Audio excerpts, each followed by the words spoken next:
Hola, buenos días. Soy Carmen del Pilar Gallardo Montes, coordinadora del simposio Retos y Oportunidades para la Inclusión, Agentes, Prácticas y Discursos en la Educación Actual. Bueno, pues este simposio pretende atender a la escuela inclusiva y tratar diferentes ponencias que hacen un recorrido por todos esos agentes que forman parte que trabajan en la atención a la diversidad y realmente se presenta un conjunto de ponencias bastante variado atendiendo a la diversidad del alumnado desde diferentes puntos de vista. En primer lugar, se aborda la diversidad desde el ámbito familiar, profundizando en las tipologías familiares y en su reconocimiento. En segundo lugar, se va a profundizar en la importancia del perfil docente para atender a aulas multiculturales, así como las competencias necesarias para promover un buen clima en ellas. Se continúa con una propuesta que evidencia el impacto de una intervención LGTBI+, enfatizando en el reconocimiento y en la protección a la diversidad afectivo-sexual y de género.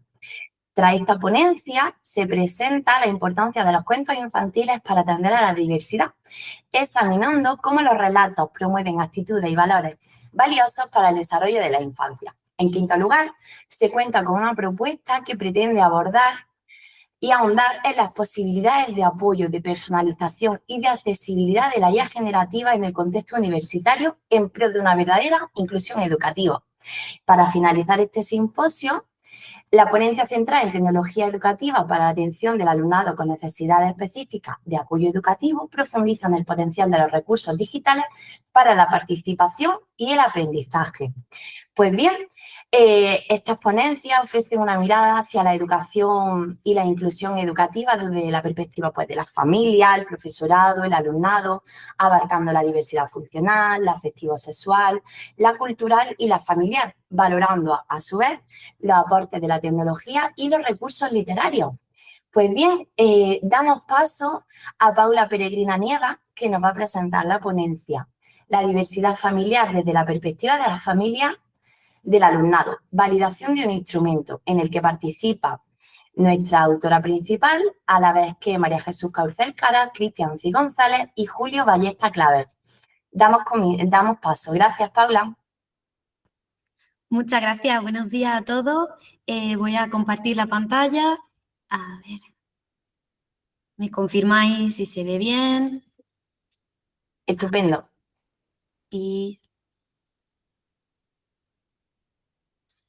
a ver, que no encuentro pantalla completa. Un momentillo.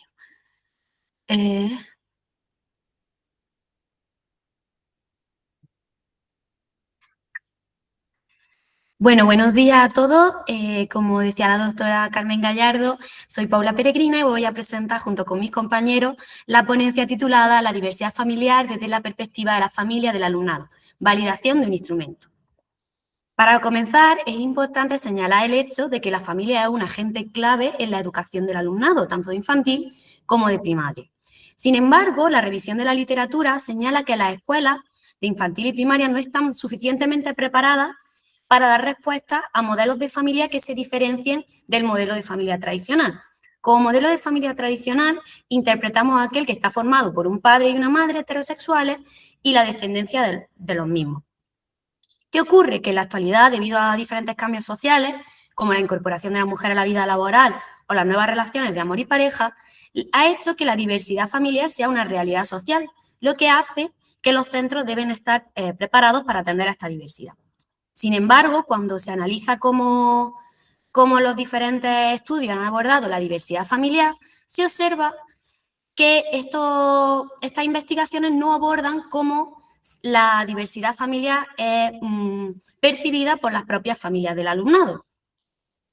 Por ello, esta investigación lo que pretende es plantear un instrumento específico y validarlo que analice la percepción y la aceptación de la diversidad familiar en los centros educativos, desde el punto de vista de las familias del alumnado. Así fue como se ha elaborado el cuestionario sobre diversidad familiar para familias de infantil y primaria, que está compuesto de 3 bloques. En primer lugar, un bloque sobre datos sociodemográficos donde se recogen diferentes variables, como el género de los participantes, la edad, nivel socioeconómico, ideología política o religión. Y en segundo lugar, el bloque ¿qué es una familia? Pregunta sobre la concepción que tienen los participantes de la familia, con una escala dicotómica sí o no, presentando diferentes modelos familiares. En tercer lugar, se presenta un bloque en el que se titula Mi familia y mi entorno, donde se plantean preguntas sobre la familia que tenían los participantes en la infancia y en la actualidad. Para llevar a cabo la validación de este instrumento, en primer lugar, es importante tener en cuenta la estructura del cuestionario, ya que hay diferentes escalas, tipo Likert, y por otro lado, ítems dicotómicos con respuesta sí o no. Para la validación se llevaron a cabo 4 fases. En primer lugar, la elaboración y juicio de expertos, donde se compartió con diferentes expertos en el área de la diversidad familiar en la educación. Y en segundo lugar, se llevó a cabo un estudio piloto con 112 participantes pertenecientes a familias de alumnado de educación infantil y primaria. En tercer lugar, lo que se hizo fue llevar a cabo un análisis factorial exploratorio con su correspondiente análisis factorial confirmatorio, tanto para escalas tipo Likert como escalas dicotómicas, y por último se calculó la fiabilidad del instrumento a través del alfa de Cronbach.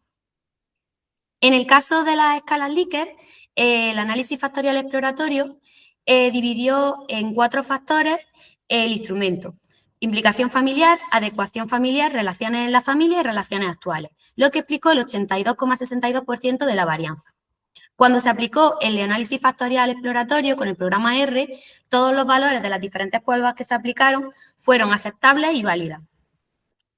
En el caso de los ítems dicotómicos, los factores explicaron el 82% de la balanza y se dieron 2 factores: las estructuras sin hijos y las estructuras con hijos. Y al igual que había ocurrido en el análisis factorial confirmatorio de las escalas Likert, las diferentes pruebas que se aplicaron dieron valores aceptables y buenos. Por último, en el análisis de la fiabilidad, tanto en el análisis de las escalas Likert como las dicotómicas, los valores fueron superiores a 0,9, lo que implicaba una consistencia interna excelente y, por lo tanto, se consideraba que el instrumento era fiable. Este instrumento tuvo diferentes conclusiones e implicaciones. En primer lugar, se constató que era un instrumento válido y fiable, que se podía utilizar y que además respondía al objetivo principal que se había planteado, que era un instrumento que analizase la perspectiva de la diversidad familiar desde el punto de vista de las familias del alumnado. Es importante, aunque no es una cosa perjudicial, destacar las limitaciones que presentaba este instrumento, y es que se trataba de un autoinforme, lo que podía suponer posibles sesgos de deseabilidad social. Como prospectiva a esta investigación, que se tomó como punto de partida para establecer la línea de investigación, lo que se propone es ampliar la muestra de diferentes familias del alumnado infantil y primaria, de diferentes centros, tanto públicos como concertados como privados, y realizar un estudio descriptivo amplio que nos permita conocer a fondo cómo las familias interpretan la diversidad familiar, ya que tiene una implicación en la vida diaria de los centros educativos. Eso es todo, muchísimas gracias por su atención y espero que nos veamos en la próxima edición del Congreso. Muchas gracias.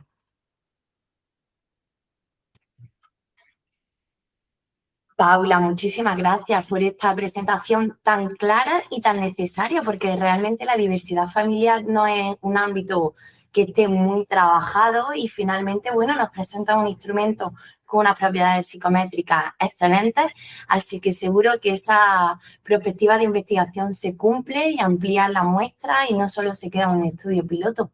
Así que enhorabuena. Muchas gracias. Continuamos con esta segunda ponencia titulada La competencia cultural de los docentes en aulas multiculturales, realizada por la compañera Filiz desde Turquía y le ha realizado junto al profesor de esta universidad, Antonio Miñán Espigares. Muchísimas gracias por tu participación y adelante, Filiz.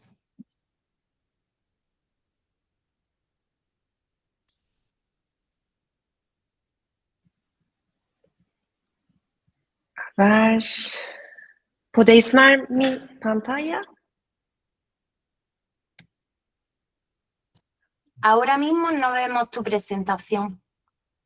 ¿Ahora? No, solo vemos tu pantalla, pero no tu presentación. Vale.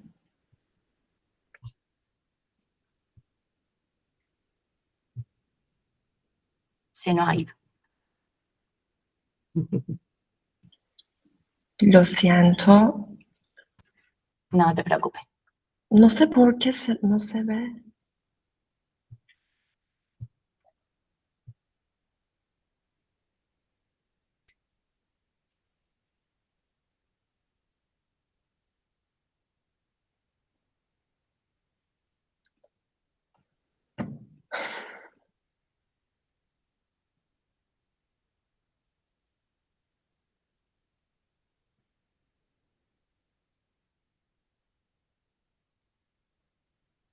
Ahora sí.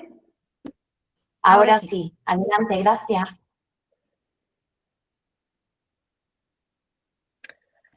Hello everyone, I'm Filiz Bacaksız from Sakarya, Turkey, and with my colleague Antonio Minyan Espigares, we realized a study about teachers' multicultural competences. And in this century, the world is getting more globalized every day, and it also caused refugee crisis and also migration movements, both internal and external. And that's why classrooms all around the world are becoming increasingly heterogeneous in terms of culture and language. And Turkey is an example of those countries because it has a distinctive geographical position and historical role. We can define Turkey as a cradle of civilization, and it makes it inherently host to a deeply multicultural society with diverse ethnic, linguistic, and religious backgrounds. And also recent large-scale migratory flows have further diversified this scenario. And in this scenario, for more inclusive schools, for inclusive education, teachers need to have a competence, and it is multicultural competence. And what is multicultural competence? It is knowledge, skills, beliefs, and critical awareness, and those skills required to interact, teach, and promote equity in environments diverse in cultural, linguistic, and ethnic terms. And in this study, we adopted Banks' model, and according to his model, teacher multicultural competence is the ability to create equitable educational opportunities by transforming the school environment. And Banks' model has 5 dimensions, and these are content integration, knowledge construction, prejudice reduction, equity pedagogy, and school culture environment. Teachers should develop these competences. It is really important to reduce prejudice, to promote equitable opportunities, and to ensure the academic and social success of every student. And Filiz, ¿puedes cerrar esta ventana pequeñita? Si le das a la X, se cierra, pero no te sales de la sesión. Vale. ¿Puedes darle ahí a la X? Ahí, sí, ahora mejor. Gracias. De nada. And in this study, we aim to determine the level of teachers' perception of their multicultural teaching competences. And also we aim to examine whether these perceptions differ significantly based on the proportion of students from minority or different cultural backgrounds in their classrooms. And these are our research questions. What is the level of teachers' perception about their multicultural teaching competences? And do teachers' perceptions about their multicultural teaching competences differ significantly based on the proportion of students from minority or different cultural backgrounds in their classrooms? And for this purpose, we adopted a causal comparative research design. It is a quantitative research approach, and With this model, we examine differences between previously formed groups without researcher manipulation of independent variables. And our study group consisted of 122 in-service teachers selected through convenience sampling, and data were collected from teachers who voluntarily agreed to participate in the research with an online form. And here we see the demographics of participants. Female teachers are more than male teachers, and they have 30% of them has master degree. And we also see age distribution and teaching experience. As for findings, teachers demonstrated high levels of perceived multicultural teaching competence. The mean of the results are 4.01, and it indicates, while there are some variation in responses, teachers generally present high levels of perception regarding their multicultural competences. And these results suggest that teachers tend to evaluate themselves positively regarding competences related to multicultural education. And it is also consistent with findings from similar studies from literature. And the other finding is very surprising because it was contrary to expectations. Teachers with less culturally diverse classrooms reported higher perceived competence levels. That means teachers with more culturally diverse classrooms reported less they don't have so much higher perceived competence levels. And there can be some possible explanations of this situation. For example, less exposure to cultural complexity leads to higher perceived competence, and greater diversity reveals pedagogical challenges, and so increased awareness leads more critical self-evaluation.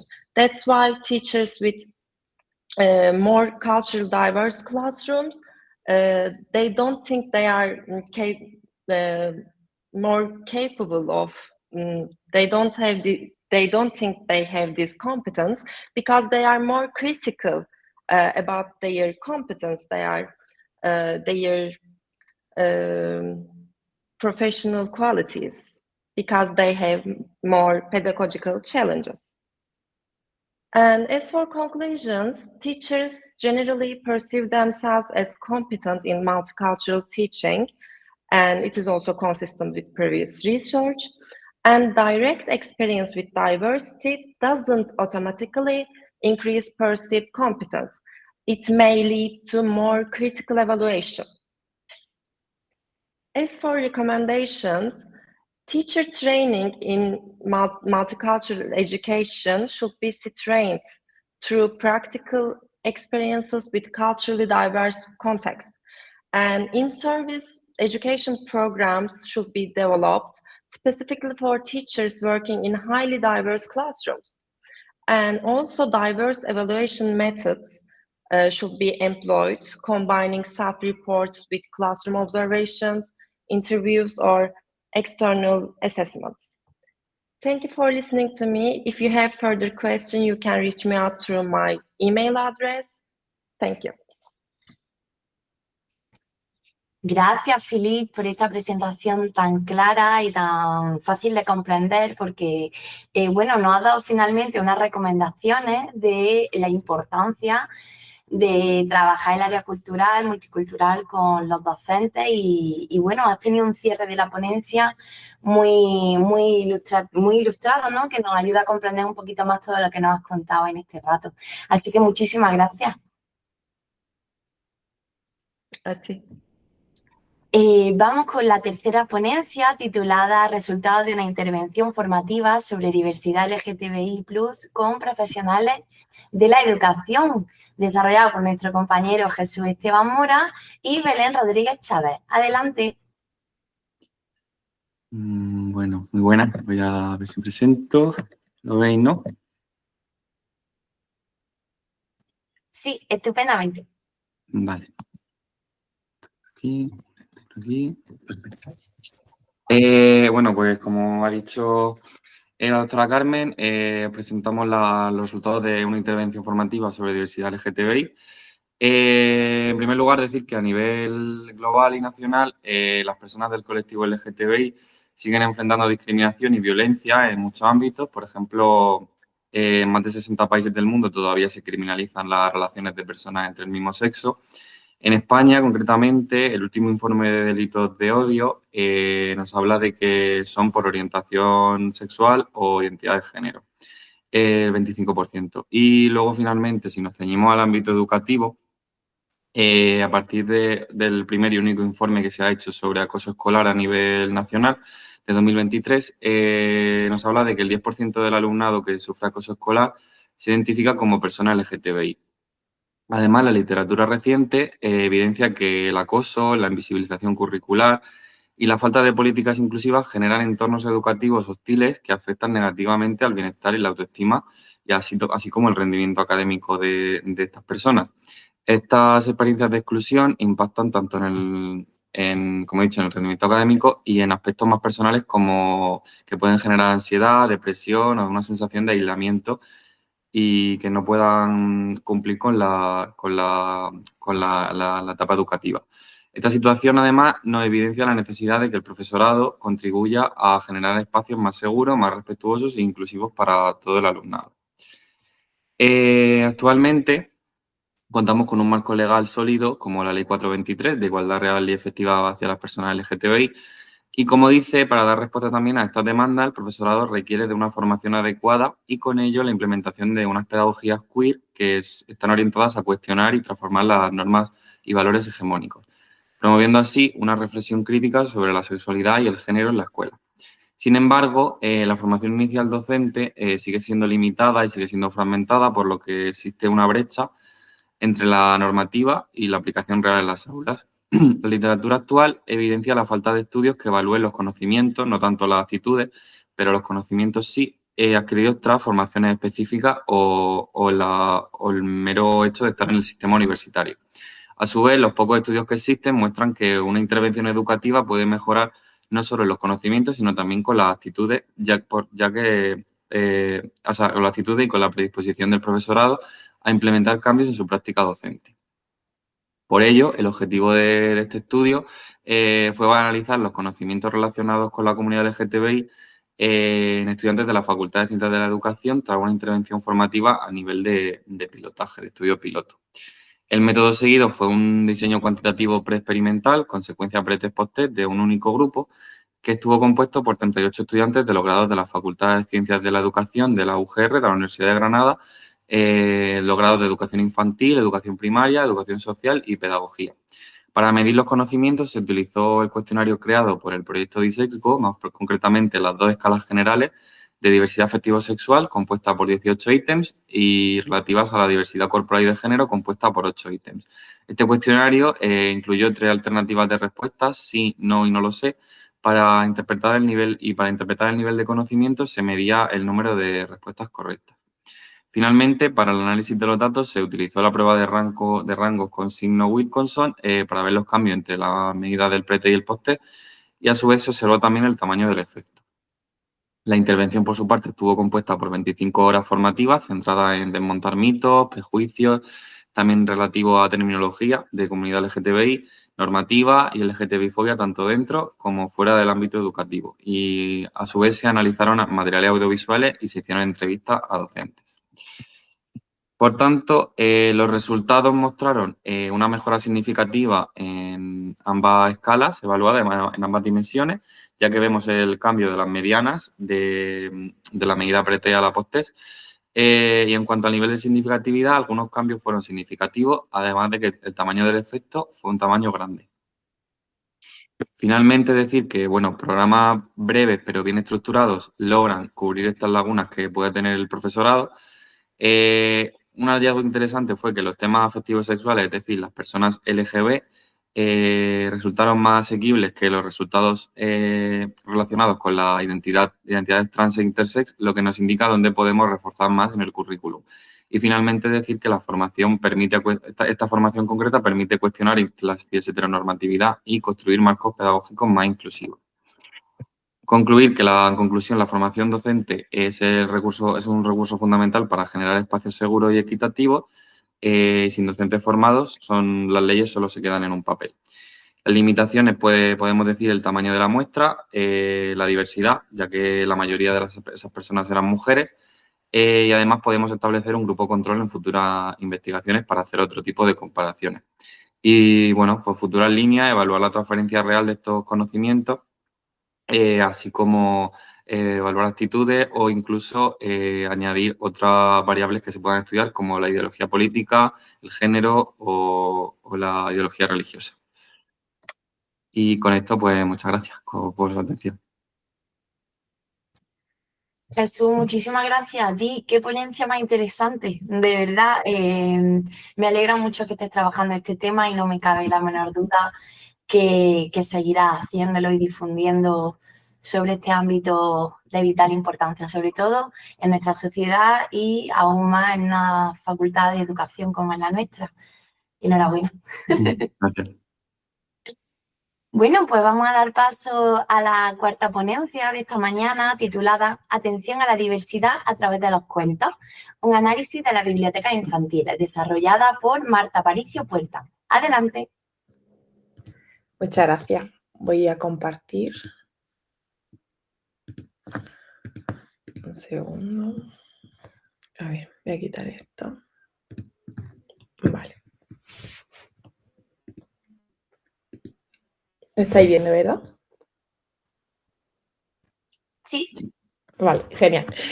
Vale, bueno, pues como ha dicho la doctora Gallardo, pues mi nombre es Marta Aparicio y voy a presentaros este trabajo, ¿no?, titulado Atención a la diversidad a través de los cuentos, un análisis de la biblioteca infantil. Bien, antes de empezar, pues tenemos que tener claro, ¿no? Y sabemos todos que la atención a la diversidad, pues ha pasado a lo largo de la historia, pues desde un principio, ¿no? En la prehistoria, donde básicamente existía un abandono, ¿no? De aquellas personas con cualquier dificultad, a lo que actualmente entendemos como una inclusión, aunque sea a nivel teórico, ¿no? Luego a nivel práctico ya sabemos bueno, que hay de todo. De hecho, en la mayoría de los sistemas educativos, la inclusión forma parte de un eje importante, ¿no?, del propio sistema. Esta importancia es aún más relevante en la etapa de educación infantil, ya que está demostrado que ya desde los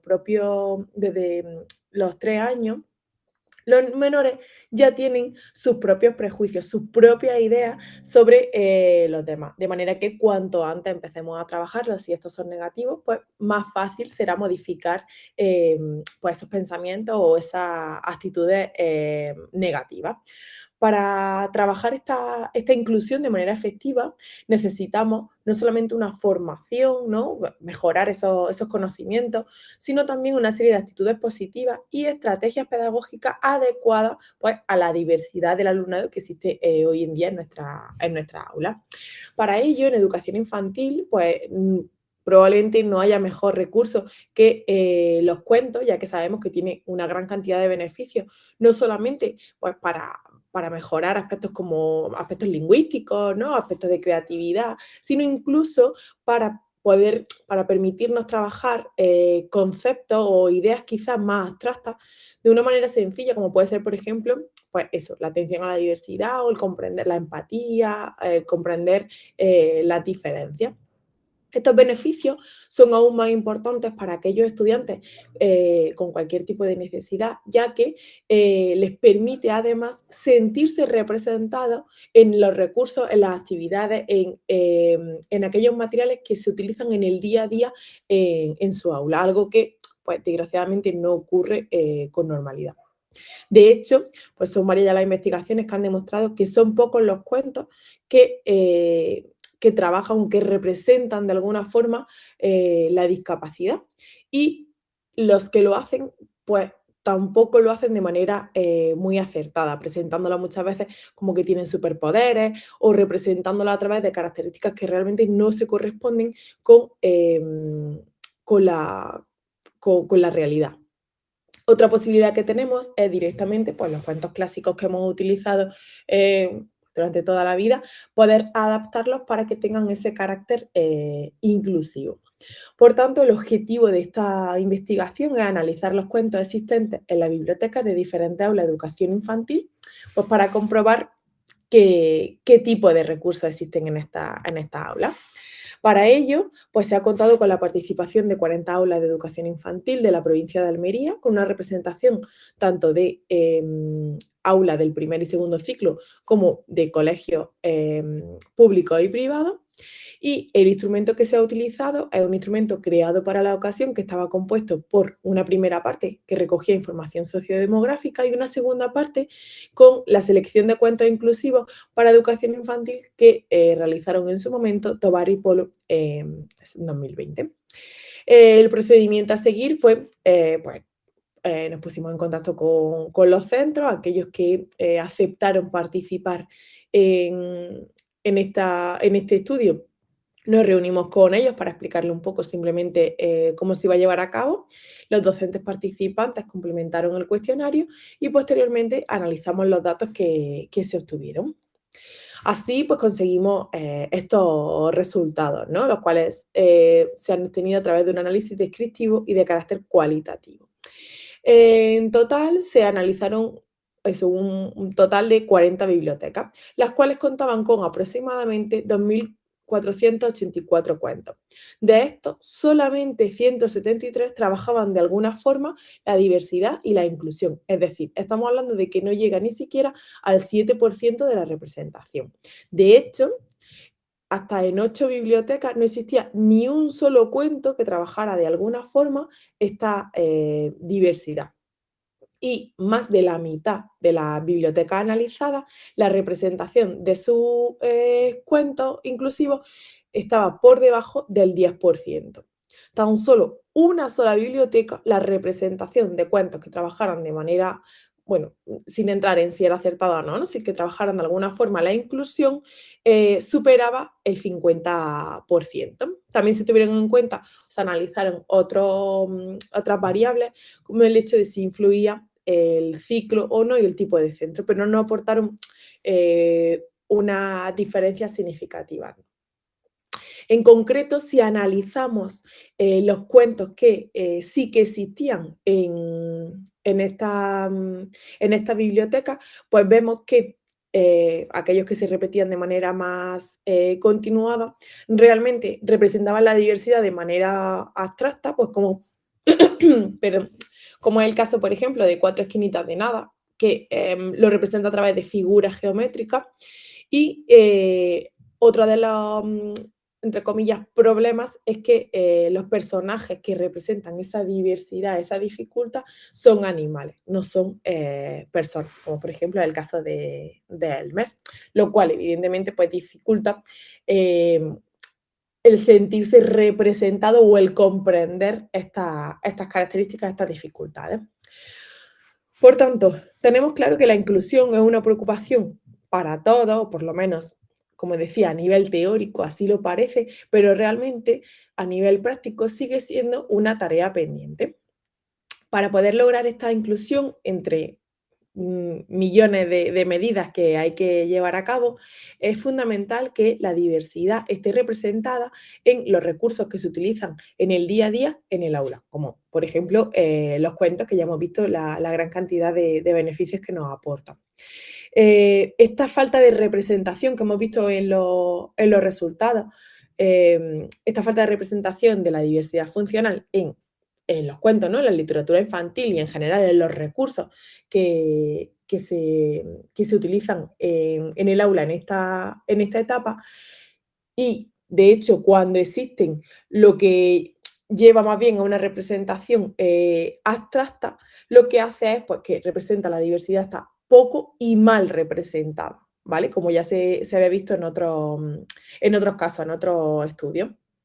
¿Esto a qué puede deberse? Pues probablemente a una falta de formación específica por parte de los docentes que dificulta la selección de los recursos adecuados.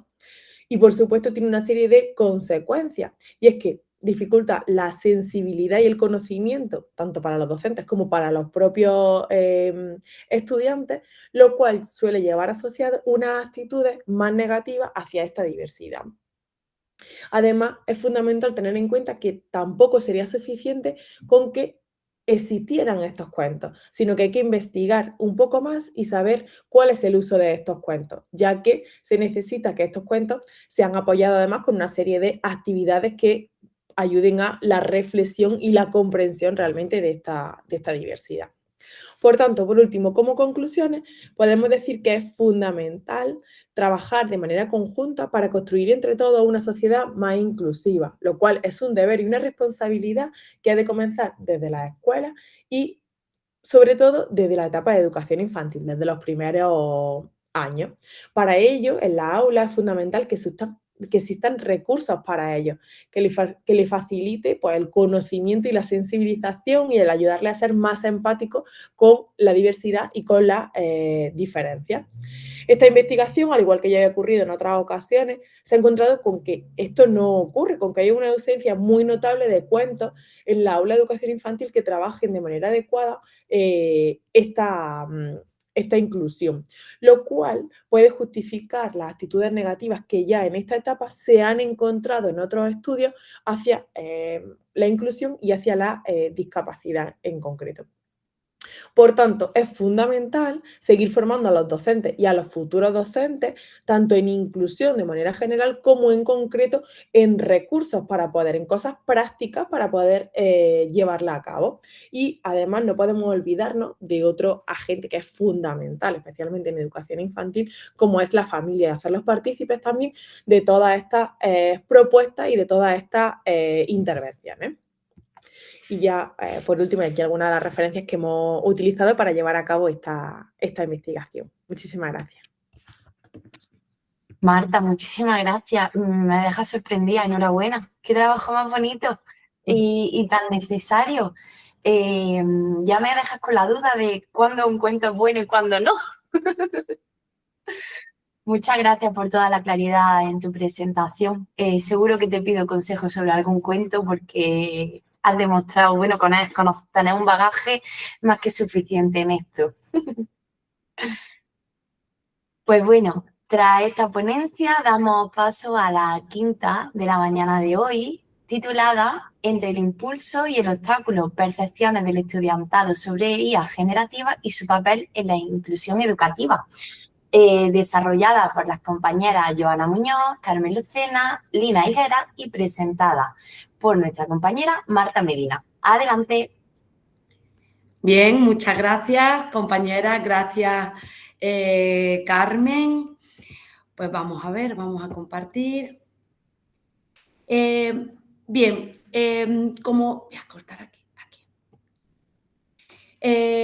Como ya comentaba la doctora Carmen Gallardo, el trabajo que presentamos se titula Entre el impulso y el obstáculo, percepciones del profesorado en formación sobre la inteligencia artificial generativa y su potencial para la inclusión educativa. Bien, este trabajo lo que nos lleva es analizar cómo el futuro profesorado percibe la IA generativa en relación con la inclusión educativa, entendiendo que su incorporación está planteando tanto oportunidades pedagógicas como desafíos éticos y organizativos. Este trabajo parte de una idea fundamental: cómo está irrumpiendo la IA generativa en el escenario educativo y lo está modificando profundamente. Este cambio no solo se debe a herramientas, no solo herramientas que nos ayudan o que son barreras para nuestro proceso de enseñanza-aprendizaje, sino también formas de enseñar, de evaluar y de diseñar materiales. Bien, en este contexto, en este escenario, la formación inicial del profesorado es especialmente relevante porque las percepciones de los futuros docentes van a condicionar en gran medida cómo estas tecnologías se integrarán realmente en las aulas. Por eso, frente a los discursos que ahora mismo están tan polarizados y que presentan a la IA como una solución y otros como una amenaza, proponemos realizar una lectura crítica y equilibrada que nos ayude a comprender más este fenómeno y a cómo integrarlo dentro de nuestra práctica profesional. Por tanto, no vamos a partir de una visión apocalíptica, sino de una lectura, insisto, crítica y situada en la IA generativa en clave inclusiva. El objetivo de este estudio es analizar críticamente esas percepciones de los futuros docentes, de los docentes en formación sobre la IA generativa y su potencial para la inclusión educativa. Para ello nos vamos a centrar en 3 cuestiones. Primero, sus oportunidades para apoyar la educación más personalizada y la atención a la diversidad. En segundo lugar, observar, analizar los riesgos éticos, pedagógicos y organizativos. Y en tercer lugar, esas implicaciones que tiene todo esto para la formación inicial del profesorado. En relación a la metodología, este trabajo se ha desarrollado desde un enfoque naturalista interpretativo a través de una revisión narrativa crítica con apoyo del análisis documental, revisando la literatura científica reciente, informes institucionales y los marcos internacionales. El análisis se organizó en torno a 4 ejes: la relación entre la IA y la formación inicial docente, las percepciones del profesorado en formación y el vínculo entre IA e inclusión educativa. Finalmente, esos son los marcos éticos y pedagógicos que contribuyen en esa integración responsable. A partir de esta revisión, hemos estructurado el trabajo en 2 grandes dimensiones: la IA generativa como impulso y la IA generativa como obstáculo o barrera. Algunos de los resultados, o mejor dicho, la revisión nos permite identificar 2 núcleos de percepción recurrentes y en un primer lugar nos encontramos con que la IA generativa puede actuar como impulso para la inclusión educativa. Identificamos un potencial importante para personalizar el aprendizaje, adaptar materiales, diversificar formatos y ofrecer apoyo ajustados a los diferentes perfiles del alumnado. Esto conecta directamente con los ya más que conocidos principios del diseño universal para el aprendizaje, ya que estas herramientas pueden facilitar múltiples formas de representación, expresión y participación. En otras palabras, la IA puede contribuir a reducir barreras de acceso y aprendizaje siempre que su uso esté guiado por criterios pedagógicos sólidos y robustos y no únicamente por la rapidez o la automatización.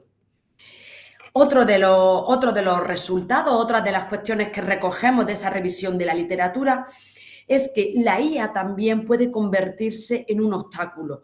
Entre los principales riesgos que hemos detectado destacamos los sesgos algorítmicos, la opacidad de los sistemas, esa ampliación en las brechas digitales y la posibilidad de generar dependencia tecnológica. Además, estas herramientas tensionan fuertemente la integridad académica y cuestionan los modelos tradicionales de evaluación porque facilitan la producción automatizada de respuestas o textos que pueden resultar aparentemente válidos. Por tanto, una tecnología que puede favorecer la inclusión también puede reproducir desigualdades si se incorpora sin una supervisión, sin un abordaje ético y, por supuesto, sin la formación adecuada o sin las condiciones institucionales apropiadas que ayuden a combatir o abordar esta cuestión. Bien, entre las principales conclusiones que destacamos del trabajo, observamos que las percepciones de los docentes en formación están marcadas por una ambivalencia muy significativa. Por otro lado, hay un interés, hay una apertura y una clara percepción de la utilidad que suponen estas herramientas. Pero por otro lado también aparecen cautelas, dudas éticas, incluso incertidumbres sobre cómo integrar de verdad estas herramientas de forma legítima y profesional. Lejos de entender esta ambivalencia como un problema, nosotros las hemos interpretado como una oportunidad para integrarlas en la formación, para incluirlas en las cuestiones formativas. Este trabajo concluye con una idea de base, con una idea fundamental, y es que no basta con enseñar a utilizar estas herramientas, la herramienta de inteligencia artificial, sino que es necesario que formar al futuro profesorado en la competencia digital crítica, en el juicio pedagógico y, por supuesto, en la ética profesional y el compromiso con la inclusión, que tiene que ir en todo momento de la mano con el uso de este tipo de herramientas. En definitiva, entendemos que la verdadera innovación no se basa solamente en la sofisticación de la tecnología, sino en la capacidad que tienen los futuros docentes para integrarla en su desarrollo profesional de forma reflexiva y crítica, y poniéndola, como no puede ser de otra manera, al servicio de una educación más justa y accesible. Y hasta aquí, muchísimas gracias por su atención. Estupendo, Marta. Muchas gracias por presentar una ponencia tan necesaria, dado que la IA tiene gran empleo en la sociedad actual, pero seguramente, y no me cabe la menor duda, la IA y el ámbito de la educación inclusiva es una minoría. Las investigaciones en este ámbito son minoritarias, por tanto, una reflexión como la que tú haces, pues deja clara la necesidad de que sigamos trabajando en ese camino. Muchas gracias. Pues bueno, damos paso a la última ponencia del día de hoy, titulada Oportunidades de la tecnología educativa con el alumnado con necesidades específicas de apoyo educativo, desarrollado por nuestra compañera Erika Izquierdo junto a la profesora Inmaculada García, Lara Checa y en este caso yo, Carmen del Pilar Gallardo. Pues Erika, adelante, muchas gracias. Vale.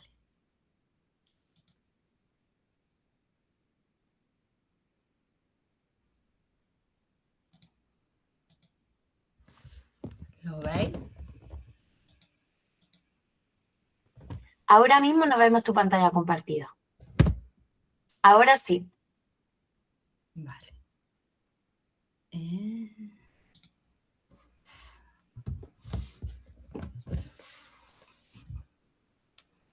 Me vaya a perdonar porque estoy teniendo hoy problemas de conexión y el ordenador va a una velocidad, vamos. Vale. Gracias, Erika. Vale, espérate, porque no sé por qué. Vale, en primer lugar, dar las gracias a Carmen por su presentación. Como bien ha dicho, vamos a hablar sobre las oportunidades de la tecnología educativa con alumnado con necesidades específicas de apoyo educativo. Y en primer lugar, sería interesante hablar sobre cómo en las últimas décadas hemos sido testigos del crecimiento exponencial de los ratios escolares, siendo cada vez más difícil ofrecer una respuesta educativa individualizada para cada alumnado. Esto se ve magnificado en el caso del alumnado con necesidades específicas de apoyo educativo. En este contexto, las tecnologías emergentes, como podrían ser la IA o la robótica educativa, se presentan como herramientas con gran potencial para transformar la atención a la diversidad. No obstante, el empleo de estas tecnologías emergentes también plantea desafíos relativos a la escasa formación del docente, la brecha digital, las implicaciones éticas. Por ello, resulta imprescindible abordar su interacción desde una mirada crítica y centrada en la persona. Antes de seguir ahondando en el trabajo, sería interesante definir qué entendemos por el concepto de tecnologías emergentes, definido como desarrollos innovadores que se encuentran en fase de consolidación o de incorporación progresiva en sectores como la educación, la medicina, la industria o la comunicación. Estas tecnologías engloban avances relevantes en el campo de la IA como la computación cuántica, la biotecnología, la robótica o la realidad aumentada. A partir de las investigaciones precedentes se plantea nuestro objetivo principal, que consiste en analizar y sintetizar de forma sistemática aquellos estudios focalizados en conocer las diferentes posibilidades educativas de las tecnologías emergentes con alumnado NEAE en la última década, desde un prisma nacional e internacional. Y de él se desprenden nuestras preguntas de investigación. El método que se utilizó para la realización del trabajo fueron las directrices y estándares de calidad recogidos en la última actualización de la Declaración Prisma para las revisiones sistemáticas de la literatura. Y la búsqueda se estructuró en dos fases. Una primera fase de lectura de título y resumen y una segunda fase de lectura de texto completo. Todo ello condicionado por nuestros criterios de inclusión y exclusión. Estas fases de búsqueda derivaron en 11 estudios válidos que pasamos a analizar. El primero de los aspectos que analizamos fue la distribución geográfica y, como podéis ver, se presenta una representación diversa, aunque no equitativa a nivel mundial, identificándose 12 países diferentes y destacando Italia como el país con mayor producción. En cuanto a la distribución temporal, vemos que aumenta notablemente en los últimos años, alcanzando su punto álgido en 2025, coincidiendo con el auge de la IA generativa y la expansión de las tecnologías educativas derivados por aspectos como la situación vivida durante el COVID-19. En cuanto a las tecnologías emergentes utilizadas, también vemos que son diversas y que destacan la inteligencia artificial, la robótica educativa, la realidad aumentada y, por último, los entornos virtuales de aprendizaje. En cuanto a los participantes y las etapas educativas, vemos que la revisión contempla ese total de 11 investigaciones y las muestras presentaron una gran variabilidad en cuanto al número de participantes, oscilando entre los 4 y los 150. Si hablamos de las etapas educativas, vemos que la mayor representación la posee educación primaria, seguida de infantil y educación secundaria, y por último vemos como es mucho menor la representación de la educación superior. Para realizar la discusión, recuperamos nuestro objetivo principal e intentamos dar respuesta a nuestras preguntas de investigación.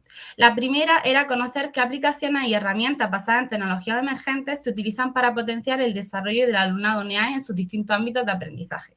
Vemos que el panorama ha sido heterogéneo, que las tecnologías emergentes han sido diversas, pero sobre todo se utiliza la IA como tecnología más implementada en las aulas, la realidad aumentada, que se emplea principalmente para ayudar a la adquisición del vocabulario y los contenidos STEM, la realidad virtual, que se utiliza con frecuencia para el entrenamiento de habilidades motoras, y por último la robótica educativa, que se utiliza para el desarrollo de habilidades comunicativas y potenciar el pensamiento computacional. En segundo lugar, queríamos conocer qué beneficios tiene esto para el alumnado NEAE. En este caso, destacamos algunos como las mejoras significativas del rendimiento académico, el fomento de la autonomía, la mejora de la participación y la motivación o la reducción de las barreras de accesibilidad, siempre y cuando se acompañen de una formación docente y una implementación pedagógica adecuada.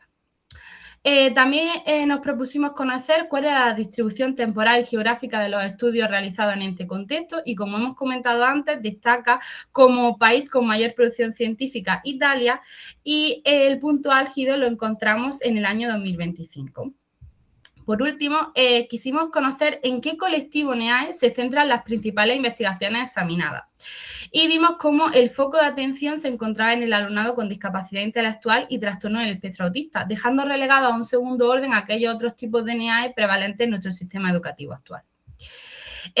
Me gustaría concluir diciendo que, si bien aún existen retos metodológicos y éticos, la dirección de la evidencia es clara. Las tecnologías emergentes, si se incluyen de manera correcta, contextualizada, acompañada de la formación necesaria, constituyen un pilar prometedor para transformar los entornos educativos hacia modelos más accesibles que contribuyan al desarrollo integral del alumnado con necesidades específicas de apoyo educativo y a garantizar una educación de calidad para todo nuestro alumnado.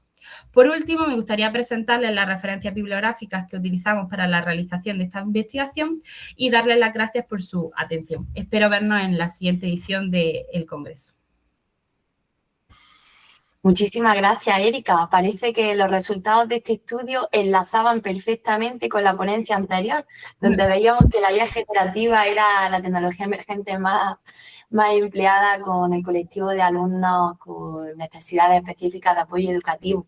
Muchísimas gracias por tu claridad expositiva y por los resultados que nos han mostrado.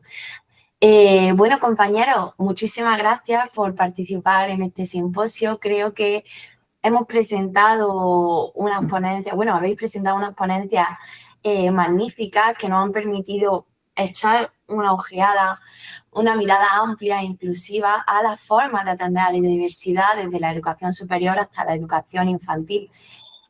Nos vemos en próximas ediciones. Muchísimas gracias. Gracias a ti.